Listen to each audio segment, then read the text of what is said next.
All right, well, I got some news. We ended up getting rid of the KLX 300. It was sad to see that bike go. I really did like that bike a lot. But I was just running into the limits of and the capabilities of that bike. I mean, it after all the mods I did, the biggest improvement was probably putting lower gearing on it, and that really gave me some more torque and power. But that bike, it just as good as it was, it would do most everything I wanted to do. It would climb most hills and do most things. The suspension was actually really good on that bike, but when I started riding harder and pushing it, I was definitely running into the limits, power wise and suspension wise. Just it was fun because I was full throttling that bike everywhere. They always say it's more fun to ride a slow bike fast than a fast bike slow. And we're going to find that out here pretty soon, how I feel about that. But yeah, bottoming out the suspension. But overall, I mean, I still love that bike. I actually sold it to a friend, so that'll be a good bike for her to ride on. And we'll see how she likes the KLX. But it was time for me to move on to something bigger, faster, and better suspension. That was probably the biggest reason for me moving on to something else. And I looked at the KTM's and the Husqvarnas. They're 13,000, maybe $14,000 out the door at some shops. And I really liked them. I looked at them, and they look good. And I have some friends riding KTM's and Huskies, and they really like them. But I wanted something more of a purpose built dual sport, something a little more 50-50 rather than a dirt bike that just has, a license plate and some blinkers and a horn slapped on it. I wanted something a little bit more purpose built. And Japanese bikes wise, there's not a whole lot out there. I mean, you still have Suzuki DRZ 400s, but those things are great bikes, don't get me wrong, but I wanted something that was a little more this day and age, something with fuel injection and a little more updated, LED lights, the whole everything. And the only option out there right now is a 450 RL, the Honda. And did a lot of research on that bike. I even was looking at that bike before I got the KLX. And I hear all the people. I think the biggest issues people are talking about is the throttle response, the flame outs, and just the on-off throttle, and to meet the EPA requirements. I mean, they have to cork those bikes up and really cut off the fueling and ECU to those bikes. So I mean, it makes sense, but and I also heard people that really loved the bike, and then people that had issues with it. And it's like, do you really have to spend $1,500 buying an ECU and an exhaust to make a bike run right? I just couldn't see Honda putting out something like that, so I went out there and found a really good deal on a 2023, and I just wanted to see for myself. And so far I have almost 100 miles on the bike, so I'm still taking it easy. Um, yeah, I've done a few full throttle pulls, nothing too hard, not going too hard on the bike, just kind of going up and down the gears and different rev ranges. And I from the when I first sat on the bike, just pulling out of the shop, I never had any issues with stalling or anything like that, especially on the road. Um, so far I've done mostly road miles, and I definitely see where, like if you go full throttle and blip it down real quick, I can see where it would stall out. But what I did is I just turned up the idle screw a couple turns, and that kind of keeps the bike running a little higher up in the RPMs when there's no throttle. And after that, I mean, I haven't had really any issues. Just if you have good throttle control, I mean, it's a race bike. It's a 450, so it is going to be on or off. I mean, people are expecting it to be a put around bike, which you can do on it, but you have to know what you're doing with the clutch, and just be in tune with the bike and know when it's about to stall. Um, but yeah, so far I'm really loving it. I take it. taken it on off-road a little bit, not a whole lot, just did a few hill climbs and some fire roads, nothing too technical. And yeah, it seems like I'm gonna really love the bike, and I haven't even done anything yet to it. So, um, but yeah, I think I might put. I was thinking about putting the G2 throttle tamer on there. I hear people really liking that. But before I do that, I think I'm gonna try to modify the stock throttle tube and put a put a notch on the throttle tube just so I can kind of make a DIY G2 throttle tamer and see how I like that. And yeah, we'll see. I'm just gonna ride the bike for a while the way that it was built from Honda and kind of see how I like it. I'm not just gonna throw on the exhaust and ECU right from the start. I want to kind of break in the bike, and people say once you put more miles on it, the throttle and everything smooths out. And I mean, it kind of makes sense. I mean, this bike has three piston rings, you know, so it's probably fits a little tighter. And I mean, I don't know. I'm just gonna run it and see how I like it. But I do have some modifications that I'm gonna do, and I'm putting on a rear rack. I'm putting on some bar risers because I'm like 6'2", so it's going to be more comfortable to have the bars a little higher.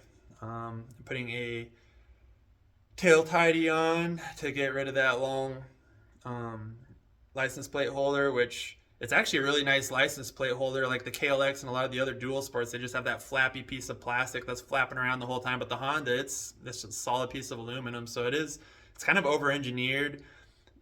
But yeah, it hangs down a little low, and I just think it's kind of ugly, so I'm going to put the tail tidy on there.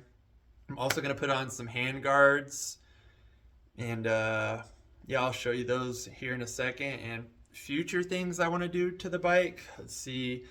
I mean, I know I'm definitely going to want more power, so I eventually probably will be putting on an exhaust and an ECU and open up the airbox. Let's see, what else? New tires. I paid for the bike brand new, so I'm gonna put some miles and get my money's worth out of the tires, run those down a little bit.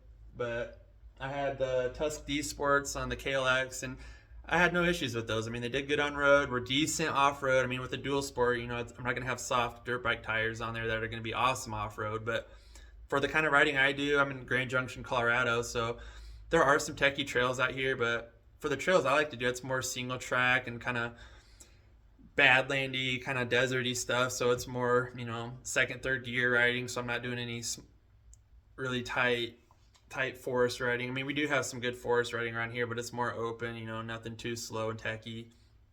So I think those D Sports are going to work out good for me. What else? A new seat. So that's another thing people really didn't like about the Honda is the seat, the 2x4 feeling, and I really agree with that. That seat is horrible, and I know the foam will break in a little bit over time, but just the shape of the seat, you know, it just has that really, really small, hard, flat top, and then it kind of tapers off. Which, if you're doing track riding and, you know, more aggressive riding and standing up a lot, you probably won't have any issues with it. But if you're sitting down for any amount of time, which on a dual sport you usually are sitting down, you know, if you're doing some road riding, I really want to put a new seat on there. And I've looked at of course, the seat concepts. You know, they have a couple different ones, and if I could reuse the old seat pan, that'd be nice. You know, save $100. And I saw Moose Racing actually has a seat that looks decent, and then a service seat looks kind of funky. But I saw one of the YouTuber guys had tried out a service seat. It actually looks kind of cool. I might try that one out. You know, it's a little cheaper, but we'll see. And I think those are most of the mods that I've been thinking about doing here in the short term, but we'll see what happens in the future. But we'll go ahead and take a look at the bike, and then I'll show you guys the mods I'm going to be putting on. And I may put a few of those mods here on this video, but I may make another video. But tonight I was thinking about at least putting on the bar risers and the tail tidy. So we'll see what I can get done. Let's go take a look at the bike. And we would like to thank one of our sponsors, Mountain Bikers Drinking Beer. Follow us on Instagram if you'd like. And ride bikes, drink some beer. But yeah, here she is. All 298-ish pounds of her. Took all the stock stickers and stuff off. And yeah, it comes with these stock hand guards, but I really like to run my levers pointed down quite a bit. And if I point my levers down where I want them, then the hand guards aren't really doing much. So that's why I'm going to be putting on some new ones, and ones that will actually protect the levers when I tip her over.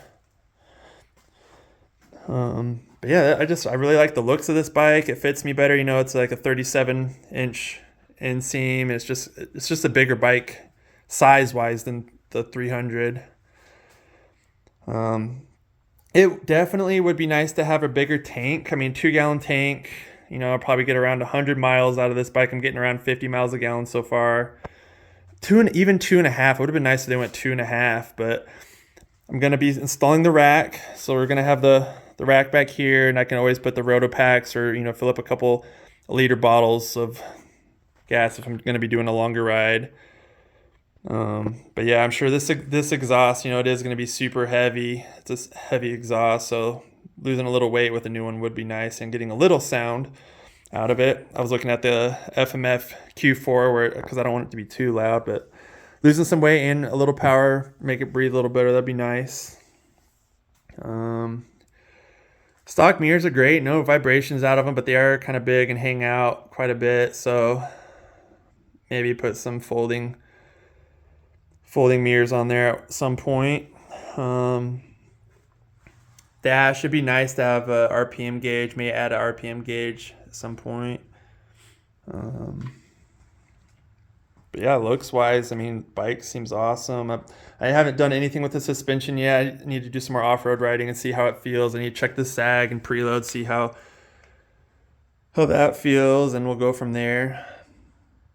But yeah, I see some people take these are the plastic engine covers. You can actually take those off. We'll see. I may leave them on. They're not bothering anything right now. And for there's all the EPA and, you know, emissions, smog stuff on the bike, which adds a lot of clutter. But until it starts, I don't really feel a need to take it off at this point. But I may, you know, just maybe lighten it up a little bit, get some of the clutter out off the bike. But yeah, I'm really excited. I think once I get this thing going, this bike's gonna be perfect for what I do. I mean, I do commute. I'll ride it to work from time to time, and yeah, I mean, I use it as a dual sport. You know, tonight I went to the store and picked up some hot dogs. We grilled up some hot dogs tonight, and 450 RL got her done. She's the hot dog getter now. Let's see, what do we got on there? All right. Average 51 miles per gallon. Where's the odometer? Oh, wow. Got 99 miles on her. Almost into the 3 digits. Loud horn. God damn. But yeah, this bike is pretty sick. All right, let's go look at the mods we're going to put on this thing. All right, so we have I had the Cycra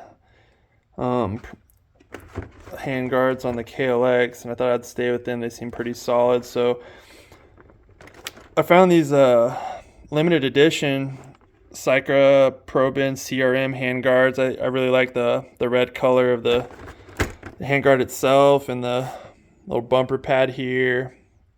And with these hand guards, just the bend of them, it really looks like it's gonna help clear some of the cables, and then it's also cool. So these hand guards have the vents right here, but it comes with pieces you can clip on the top and bottom to make it more or less airflow. So that was nice. And I think I'm gonna stay with the stock bars. They're 7/8, but these only came in 1 1/8, so I ended up getting some adapters. So these just kind of take up the space from a 7/8 to 1 1/8 bar. And who knows, eventually I might go with a new bar, so then I'll be able, these will fit on here without the adapters. Then we got the Tusk tail tidy, or fender, they call it the fender eliminator kit. So I got that for a good deal. It was only about a little over 50 bucks. And then I got some Amazon 30 millimeter bar risers, so that should be about perfect for, I think that's what I was running on the KLX, and those fit me pretty good.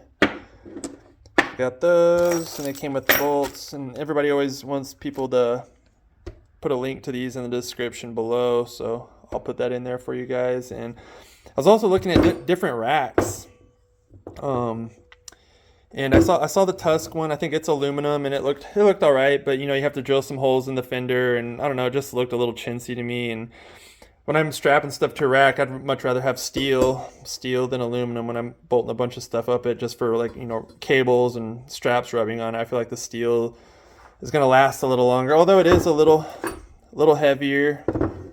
But this Kimimoto one, it looks solid. I mean, it feels solid. It just seems like it's going to be a good rack. And here's my old pack I had on the KLX, with all